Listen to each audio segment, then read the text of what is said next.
이제 오늘부터 또 한 주간이 시작됩니다. 여기 저는 시편 기자의 마지막 말씀 우리의 기도의 제목으로 삼았으면 좋겠습니다. 여호와를 바라는 너희들아 강하고 담대하라. 여러분 오늘날과 같이 이렇게 어려운 시대에 제대로 말씀과 예배를 모여서 드리지 못하는 시대에는 영적으로 약해질 수밖에 없어요.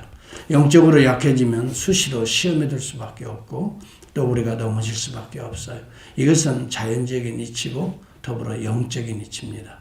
여러분 자연적으로도 보면 아웃 오브 사이드, 아웃 오브 마인드라고 그래요. 자주 만나고 또 함께 하지 아니하면 마음도 멀어진다는 거예요.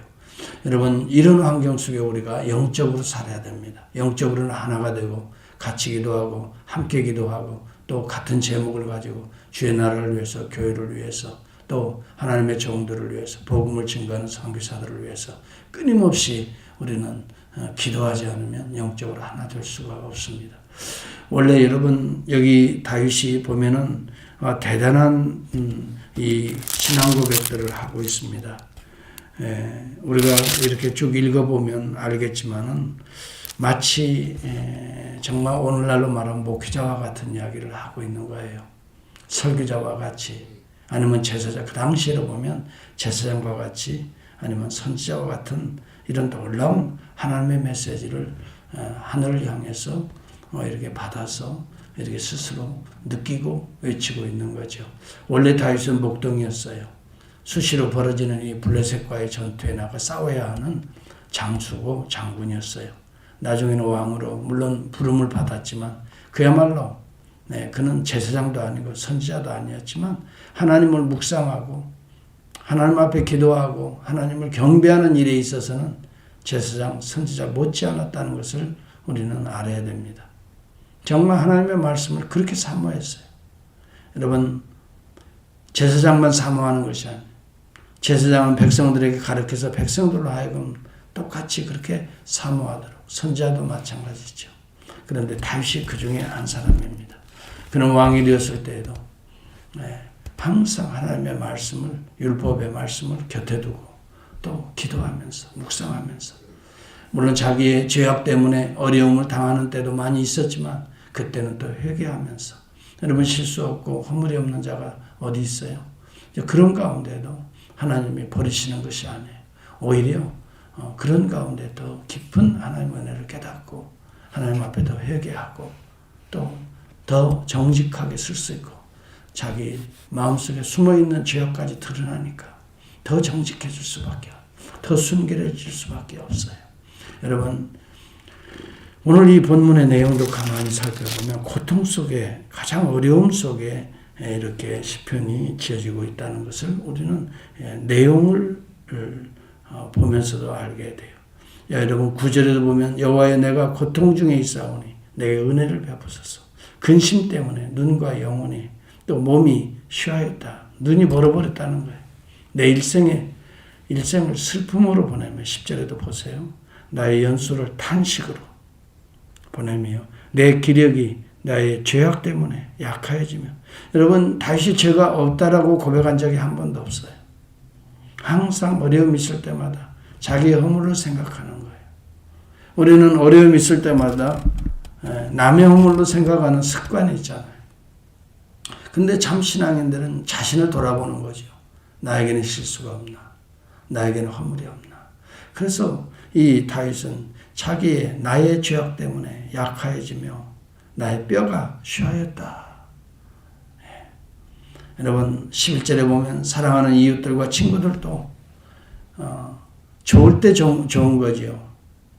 자기가 어려움을 당하고 고통을 당할 때는 거리에서 만나도 아는 체를 하지 않고 피하여 갔다. 그렇게 말. 그때나 지금이나 똑같습니다.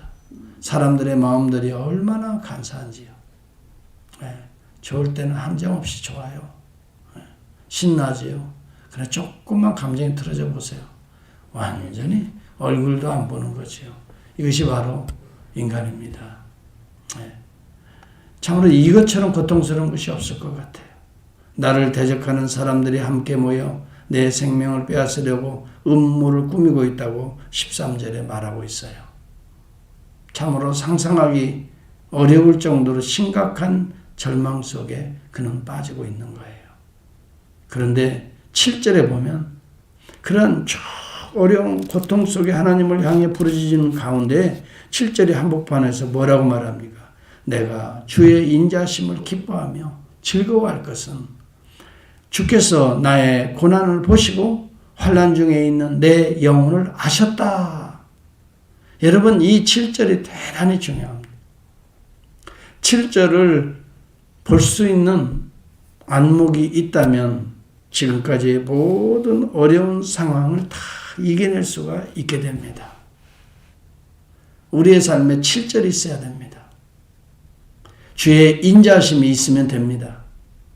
저는 이 본문을 쭉 어제 저녁에 묵상하면서 고통과 기쁨의 역설이라는 것을 발견했어요.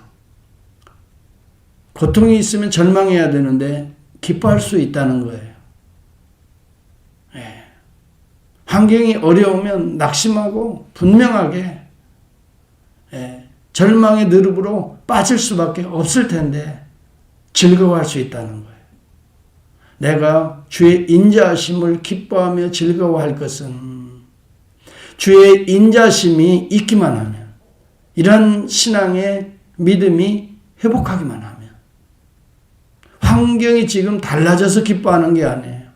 이런 극심한 어려운 가운데에서, 그냥 고난 한복판에서 기뻐할 수 있는, 그래서 저는 고난과 기쁨의 역설이라는 거예요. 고난이 있다고 해서 절망으로만 가는 게 아니라는 거예요. 오히려 기뻐할 수 있는 길이 있어요. 즐거워할 수 있는 길이 있어요. 기쁨이나 즐거움이라는 것은 또 그 역설은 뭐예요? 항상 좋은 일이 발생할 때만 생기는 건 아니에요. 오히려 고난 중에, 가장 심각한 고통 중에 영혼의 기쁨이 있을 수 있다. 이것이 이 고난과 기쁨의 역설이라는 거죠. 그 가운데, 고난 한복판 가운데 주의 인자하심을 만날 수만 있다면, 주의 인자하심을 내가 느낄 수만 있다면, 주님의 인자하심을 믿을 수만 있다면, 이것은 믿음인 거예요. 나의 고난을 돌아보시고 환난 중에 있는 내 영혼을 우리 하나님이 지금 알고 계신다라고 하는 성경적인 확실한 이 확신과 믿음이 있다면 우리는 그 다음 환경은 얼마든지 그 하나님이 해결하실 것이기 때문에 오히려 자신을 돌아보며 이 어려움 중에 나의 죄악을 인하여 자기의 죄악 때문에 약해지지 않게 하소서, 나의 뼈가 쉬하지 않게 하소서 하나님 앞에 간구할 수 있다는 거예요. 이것이 다윗의 믿음이에요. 여러분, 고통과 기쁨은 다른 언어들, 다른 그림들 같아요. 그림을 그리자면 다른 그림이에요. 고통은요, 항상 얼굴도 일그러지고 주름이 더 많아지고요, 입도 삐뚤어지고요, 상한 모습이에요. 그런데 기쁨은요, 얼굴에 눈이 달라져요. 반달같이, 초승달같이, 입술도 달라져요. 마음의 평안도 달라져요. 두려움이 아닙니다. 고통과 기쁨의 역설은 그 한복판에, 고통과 기쁨의 역설은 한복판에 주의 인자하심, 또 주님이 내 영혼을 아십니다 라고 하는 신앙 고백만 있다면 얼마든지 바꿔질 수 있어요. 이것은 단순한 이론이 아닙니다. 실제적으로 그러한 삶을 살았던 다윗의 간증이라 이 말이에요. 다윗은 여호와의 인자심을 붙들고 하나님이 나를 이 모습을 보고 계시고 나의 죄악까지도 알고 계시고 이것을 어떻게 해요? 깨끗이 씻어서 갚으셨나이다. 이렇게 고백하니까 그 마음에 뭐가 나와요? 기쁨이 나오는 거죠. 그래서 여러분 빌립보서에 보면 주 안에서 항상 기뻐하라. 내가 다시 말하노니 기뻐하라라고 감옥 속에서 그런 이야기하고 있거든요. 여러분 이거 역설 아닙니까? 감옥 속에서 고난인데 기뻐하라라고 말하는 거예요. 이게 역설적 삶을 사는 거예요. 여러분 하나님의 인자와 또 하나님의 구원의 소망이 있는 자들은 항상 역설적인 삶을 살아요. 남들은 불평이고 아우성이고 절망이고 시험 들어서 어쩔 줄을 모르지만 여러분 언제나 하나님의 은혜 속에 똑같은 환경 같지만 언제나 그 마음은 달라지는 거예요.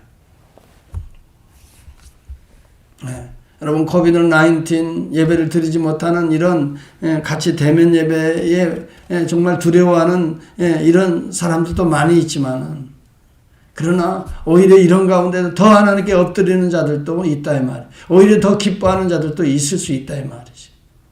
이런 환경 가운데도 이런 고통 가운데도 하나님이 보고 계시고 알고 계시고 주의 인자하심을 내가 느끼고 있다면 얼마든지 이겨낼 수가 있는 고통이에요. 데살로니가전서 5장 16절에 보면 그래서 항상 기뻐하라는 거예요. 좋은 일이 있을 때만, 나에게 되게 잘해주는 일이 있을 때만 기뻐하는 거예요. 여러분 사람을 보고 환경을 보면 항상 낙심할 수밖에 없고 실망할 수밖에 없어요. 그러나 위로 하나님을 보면, 하나님의 인자하심을 보면 우리는 어때요?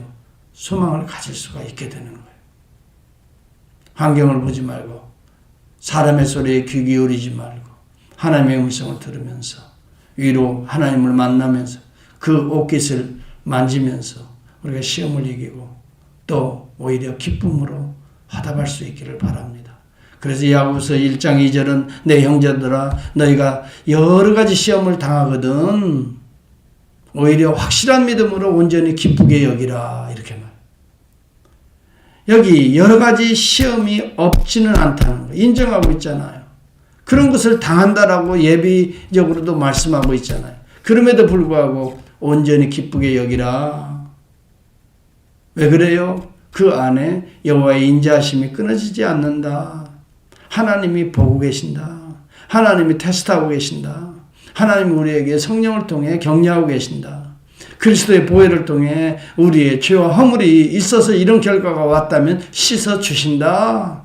그렇기 때문에 나는 오히려 정결해질 수 있다. 사탄과 마귀는 우리를 절망으로 가고 더 어두움 속에 빠지게 미궁 속에 빠지게 만들지만 오늘 주를 바라보는 자들은 오히려 더 정결해질 수 있고 환경을 보는 시각이 달라질 수 있고 또 내 자신을 오히려 청결하게 할 수 있는 은혜의 기회가 될 수 있으니 하나님께 감사하고 기뻐할 수밖에 없고 그래서 항상 기뻐하라. 내가 다시 말하노니 기뻐하라. 그리스도 예수 안에 있는 너희를 향한 하나님의 뜻이다. 이런 말씀을 하고 있는 거예요. 여호와여 그러하여도 나는 주께 의지하고 말하기를 주는 내 하나님이시라 하였나이다. 오늘 14절에 보면 그런 내용이 나옵니다. 이 환경이 어렵고 고통이 있고 내 몸이 쇠약하고 내 영혼이 쇠하였나이다. 슬픔의 일생을 보내고 있고 탄식으로 보내고 죄악 때문에 약해지고 나의 뼈가 죄 때문에 쇠하여지기도 하고 대적들은 욕을 하고 이웃들의 친구들도 다 피해버리고 여러분 이런 이야기들이 쭉 기록되어 있어요. 그럼에도 불구하고 나는 그러하여도 그런 환경이라도 나는 주께 의지하고 그 이유가 분명합니다. 주는 나의 반석이요 산성이시기 때문에 주는 나의 죄를 어떻게 해요? 구속하시는 분이시기 때문에 주를 의지한다라고 말합니다. 여러분 이 어려운 가운데에서 어떻게 이 내 죄악 속에 살아가는 우리들의 삶에서 어떻게 우리를 씻어주고 구원할 자 어떻게 있습니까? 누구입니까? 어떤 길입니까? 오늘 주님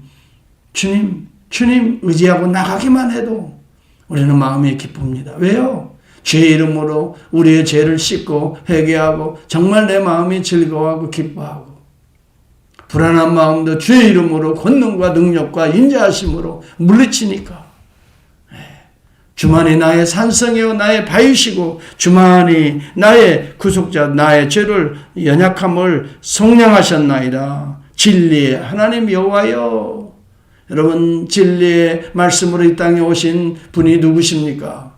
여호와의 이름으로 오신 분이 누구십니까? 여기 진리의 하나님 여호와여 나를 속량하셨나이다. 다윗은 이런 고백을 합니다. 진리의 하나님을 바라봅니다. 자기의 죄를 속량하시는 여호와의 긍휼과 자비하심을 바라봅니다. 그 일을 감당하시기 위하여 이 땅에 육체의 몸을 입고 오신 분이 누구십니까? 오늘 우리 주 예수 그리스도십니다. 그는 I am the truth이라고 말해요. 내가 곧 길이요 진리요 생명이라고 말씀했습니다. 여호와의 이름으로 주의 이름으로 오시는 이여 찬송하리로다. 우리 주님을 향하여 종려나무를 가지를 꺾어서 여호와의 이름으로 오시는 이여라고 부르게 하셨습니다. 그리고 나의 죄를 성량하시기 위하여 십자가에 오르시는 분이 우리 주님이십니다. 그래서 여러분 마태복음 16절에 보면은 주는 그리스도시요 살아계신 하나님의 아들이라고 베드로가 고백합니다. 이 반석 위에 내 교회를 세우리니 우리 주님이 화답합니다. 음부의 권세가 이기지 못하리라라고 말씀합니다. 이 반석은 우리 주님을 의미합니다. 주는 그리스도이심을 의미하는 것입니다. 살아계신 하나님의 아들이라는 이 신앙 고백을 의미하는 것입니다. 바로 여러분 우리 주님의 이 터 위에 세워진 교회는 음부의 권세가 이기지 못합니다. 다윗은 지금 바로 이 위에, 이 바위 위에 서 있는 것입니다. 음부의 권세가 이기지 못했습니다. 고통 속에서도 그는 감사했습니다. 사탄은 불평하라, 원망하라. 사탄은 계속 어둠 속으로 우리를 빠지게 미혹하고 있지만 다윗은 사탄의 음성을 듣지 아니하고 오히려 여호와 앞에서 이렇게 담대하게 신앙 고백합니다. 여러분 환난이 없어서 기뻐하는 게 아닙니다. 내 일이 잘 내 생각대로 나아가기 때문에 기뻐하고 감사하는 게 아니에요. 오히려 그 길이 잘못된 길일 수도 있거든요. 하나님께서는 때때로 오늘 우리를 연단하시고 정도의 길을 걸어가기 위해서 환경을 통해서도 우리를 돌아보게 하시는지 여러분 그 기쁜 뜻을 우리가 어찌 다 헤아릴 수 있겠어요. 한 주간이 시작됩니다. 우리의 생각대로 잘 된다고 기뻐할 것도 없고 안 된다고 낙심할 것도 없어요. 거기에는 하나님의 주권 섭리가 어제도 제가 설교했지만 구속사 속에는 하나님의 절대 주권 섭리 가운데 있기 때문에 우리는 어떤 환경에 부닥쳐도 이 사실을 믿는 자들에게는 하등의 환경이 영향을 미치지 못하는 거예요. 정말 우리에게 이 믿음이 필요한 강하고 담대하라. 마지막에는 바로 이 믿음 위에 너희들도 서야 된다. 여호와를 바라는 너희들이여 강하고 담대하라라고 말합니다.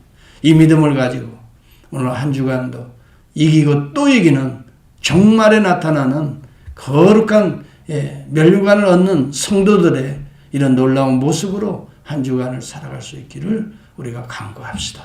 우리는 연약하니 주의 능력을 힘입읍시다. 우리 주님이요 우리의 눈을 활짝 이 길로 열어달라고 우리 같이 엎드려서 간구하면서 이런 때일수록 여러분들이 더 일어서야 됩니다. 더 하나님 앞에 엎드려야 됩니다. 더 강력한 믿음으로 이겨내야 됩니다. 이제 보십시오. 코로나19 이제 싹 지나고 나서 교회의 모습을 보세요. 이긴 자들이 영광의 면류관을 받게 될 날이 올 것입니다. 아니 주님이 이제 7년 대화 환란을 다 마치고 이제 천년 왕국의 최정점으로 이제 그날에 우리 주님의 모습을 바라보십시오. 승리한 자들에게 영광의 면류관, 자랑의 면류관, 썩지 아닐 면류관 누구에게 줍니까? 강하고 담대한 너희들아, 여호와를 바라는 너희들아, 이기고 또 이기는 이 믿음으로 환란을 이겨내는 그들에게 영광의 면류관이 주어질 것이라고요. 이것이 성경의 약속이잖아요. 하나님의 약속이잖아요. 오늘 이 강하고 담대한 믿음으로 이 말씀을 붙들고 반드시 이길 수 있습니다. 왜요? 주님이 이기셨기 때문에. 내가 세상을 이겼노라라고 주님이 선포하지 않았어요. 두려워 말라. 너희가 세상에서는 환난을 당하나 담대하라. 내가 세상을 이겼다라고 말씀하신 분은 우리 주님이시라 이 말이에요. 여러분 다윗이 주님의 언어를 미리 이렇게 고백하고 있는 거예요. 우리 주님은 우리에게 말합니다. 세상에 환난과 어려움이 없을 것이다 라고 사기치지 않았습니다. 오늘날 사기치는 자들이 너무 많습니다. 예수 믿으면 다 이런 거 없다고 말하는 자들이 있습니다. 여러분 이 사기치는 자들에게 넘어가지 마세요. 동영상들을 보면 그런 사기치는 자들이 많습니다. 환난이 옵니다. 어려움이 닥칩니다. 가정에 근심거리가 생깁니다. 환난의 때에는 여러분 7년 대환란의 요한계시록을 보십시오. 더 점점 심화되는 그런 환경을 맞이하고 있지 않습니다. 그럼에도 불구하고 하나님의 구원의 역사는 중단되지 않습니다. 인을 칠 때까지는 건드리지도 못하도록 합니다. 다 나무들의 열매들이 떨어질 때에도 그의 백성들이 먹을 양식은 남겨두시는 하나님이십니다. 거룩한 자는 계속해서 거룩한 길을 가도록 되어 있습니다. 두루마기를 빠는 자들이 그래서 복이 있다라고 말합니다. 오늘 이제 한 주간 시작할 때 이 믿음을 가지고 여러분들이 나가야 됩니다. 신앙은 혼란스럽지 않습니다. 심플합니다. 여러분들의 마음이 혼란스러울 뿐이에요.